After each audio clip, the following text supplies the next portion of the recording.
introduce yourself really quick? I am Chef Billy, a raw food chef. I say most of the time, but now I have to get my permits. We did, and then we also did in our introduction a Black leader, the name of a Black leader that inspires us.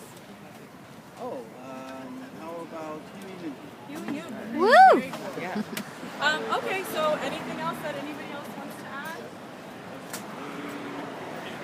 No? Okay, I think this is a great start, and I think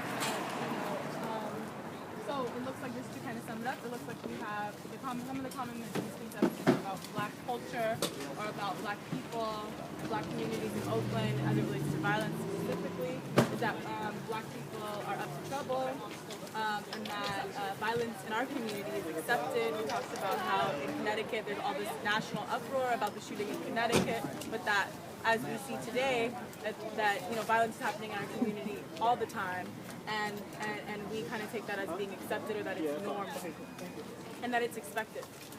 Also, that violence is not a big deal in the Black community, and that Black culture in and of itself is violent. That there are no answers to the violence, and that there's no hope in our community, and that the Black community is to blame. That's really insightful. I think that's pretty good. It's not good. A great list. Don't get me wrong. It's good to be aware of. So what we want to talk about now is if those are kind of some of the things that we think of, that we see, those are the misconceptions. If that is the way that people outside of the community, people inside of the community, or inside, like for example in Oakland that are not Black, see the Black community in Oakland, then what kind of challenges do those misconceptions present to Black leadership? So how are we going to be Black? How are we going to build Black leadership in our community if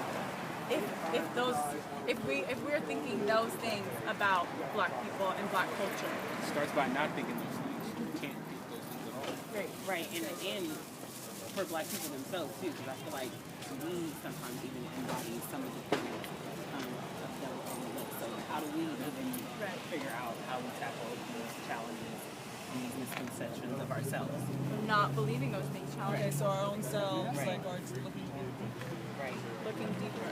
I think that there's a step that we're overlooking is what are the sources of these misconceptions? It's the media. What's causing them to have a role in it? Part they play. Hating our public image. So what's the source of those misconceptions? Thinking about some of the sources of those misconceptions. And these are kind of sounding like